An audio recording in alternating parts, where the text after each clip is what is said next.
Ever wondered what modern jobs are out there that could push you to the limit or just make you question your life choices? If you think your job is hard, wait until you hear what some people face every single day. Let's be real. Being an electric scooter charger is no cakewalk. It's not just about plugging in scooters and counting your easy cash. It's more like urban treasure hunting, combined with a late-night workout that leaves you questioning your life choices. Picture this. You're armed with a smartphone app, cruising the streets for abandoned scooters that need a jolt of electricity like they're caffeine-deprived college students. It's a mix of adventure and absurdity that only those brave enough to wear the title of scooter charger can truly appreciate. Take Steve, a part-time charger who dabbles in tech during the day. "It's like I'm in a bizarre scavenger hunt," he says. "I once had to scale a fence to rescue a scooter that decided to take a vacation next to a dumpster. Honestly, I half expected a raccoon to challenge me for it." This level of commitment means turning what could be a leisurely evening into a full-blown expedition, all for the chance to earn a few bucks. But let's not gloss over the physicality of this job. Once you find those scooters, it's like entering a competitive lifting event at the gym. Julia, a college student who charges scooters at night, quips, "I thought this would be easy money, but now I'm basically training for the Olympics. Last week I loaded 10 scooters into my hatchback like I was auditioning for America's Got Talent, Strongman Edition." Who knew being a scooter charger came with a side of weightlifting? Then there are the late-night escapades that could rival any wild party. Navigating the city after dark means dodging tipsy pedestrians who suddenly believe they're qualified scooter racers. Mark, another charger, shares his experience. "I was loading scooters outside a bar when a group asked if they could take a quick spin. I said sure, but only if you help me load them. Before I knew it, we were having a mini dance party in the parking lot, and I was the DJ for an impromptu scooter rave." So, being an electric scooter charger is a unique job that blends adventure, unexpected workouts, and late-night hilarity. These dedicated workers face the challenges of locating and lifting scooters while navigating the wild urban nightlife.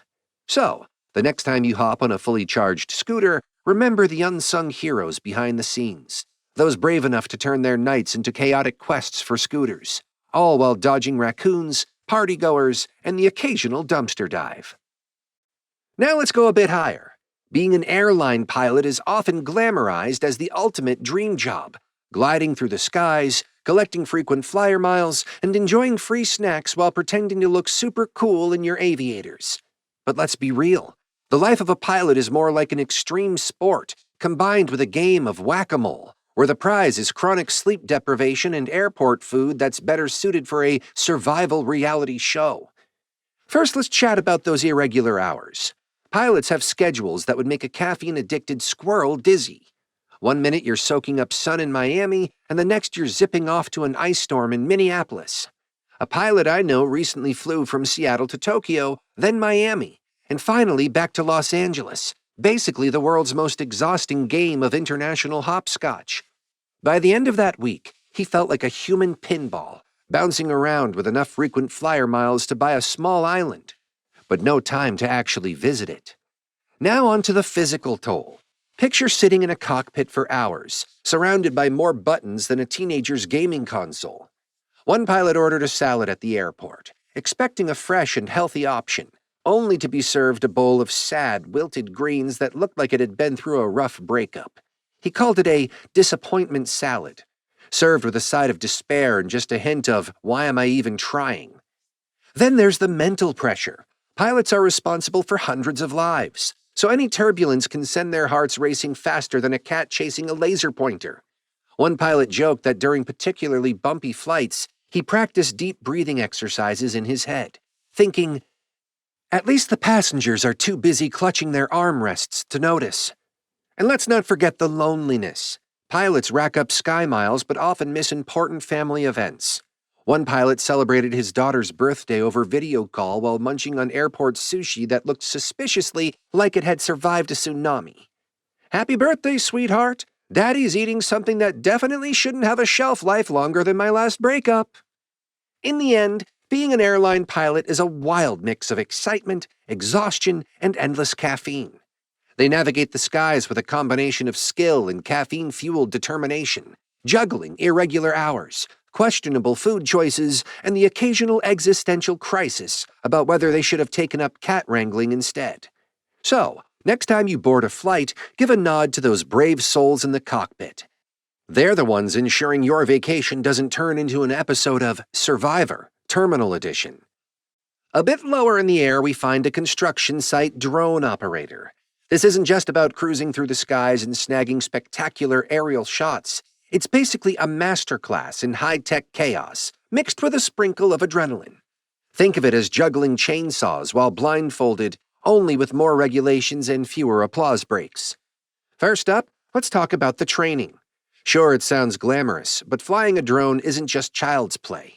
Sarah, who bravely switched from surveying to drone operation, hilariously recalls her rookie days. I crashed my first drone into a tree. It's now part of the local wildlife habitat. I mean, who wouldn't want a drone home for the squirrels? This sort of rookie mistake is a rite of passage. You're not truly a drone operator until you've given your drone a new lease on life in a tree. Then there's the safety aspect. Navigating a construction site with a drone is like playing extreme dodgeball.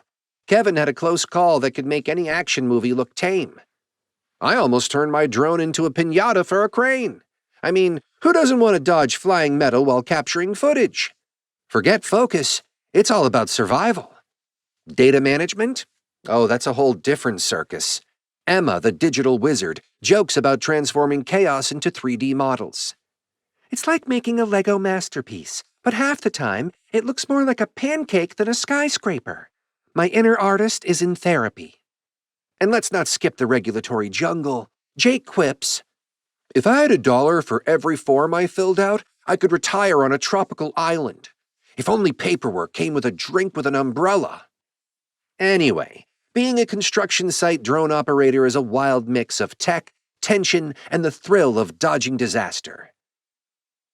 So, next time you see a drone buzzing around, just know there's a dedicated operator behind the controls, living the dream and probably trying to remember if they filed their last paperwork.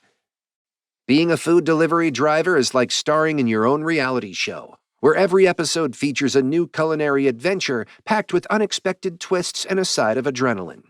These modern-day heroes are zipping around town with bags of takeout, racing against the clock to satisfy those midnight cravings. And let's be honest, it's not always as glamorous as it sounds. Meet Tony, a delivery driver who treats his job like an action movie. One time I was delivering a burrito during a rainstorm. I felt like I was in Fast and Furious, Food Edition, dodging puddles like they were landmines. By the time I got to the customer, the burrito was a little worse for wear, but hey, they still loved it. I just told them it was extra saucy. And then there's the great location hunt, where finding the right address can feel like being on a scavenger hunt without a map. Urban areas can be a maze, and GPS can sometimes lead you to the wrong side of the city. And let's talk about the customer interactions. Some folks greet you like you're their long-lost friend. Others act like you just burned their lasagna. Example, Jake, a seasoned driver, had a memorable encounter. I delivered to a guy who looked like he'd just come from a boxing match. He opened the door and grunted, "This better be hot." I smirked and said, "If not, I'll challenge the chef to a duel." Thankfully, he laughed and tossed me a tip that said, "You deserve it for your bravery." In short, being a food delivery driver is a blend of speed, navigation fails, and quirky interactions. So, next time you order your favorite meal, remember the dedicated driver battling traffic, tricky GPS, and hangry customers. Because in their world, every delivery is a delicious adventure. Picture this, a cab that's basically a rolling office chair, only without the lumbar support or chance to stand up for a break. You'd think you'd burn some calories navigating those highways, but nope, this job is 99% sitting and 1% shuffling over to a rest stop bathroom. Meet the long-haul trucking, the job that takes sitting all day to Olympic levels.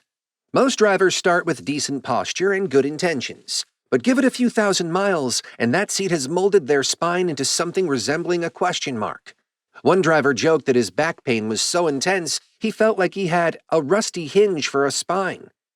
Meanwhile, truck stops have a wide health menu. Burgers, fries, and the mystery meats rolling on the hot dog grill. Gym? Closest thing is stretching to reach your bag of chips. A driver named Dave, after 5 years on the job, realized he'd packed on 60 pounds and was pre-diabetic, fueled by his meal prep plan of gas station donuts and convenience store burritos. Health-wise, it's not just the weight. The whole sedentary lifestyle has drivers facing risks, like high blood pressure, diabetes, and even deep vein thrombosis or DVT, those deadly clots that build from sitting too long. One trucker found out about his clot the hard way, after a hospital visit when his leg swelled up like a balloon. Now if he does calf stretches at red lights, which isn't easy in traffic but sure beats another hospital visit. And it's not just physical. Days without exercise or variety can leave drivers feeling mentally exhausted and moody, as one driver described his road rage fatigue, where even an extra long red light felt like a personal vendetta from the universe. So here's to the truckers, road warriors confined to their desk on wheels, sitting all day so the rest of us don't have to.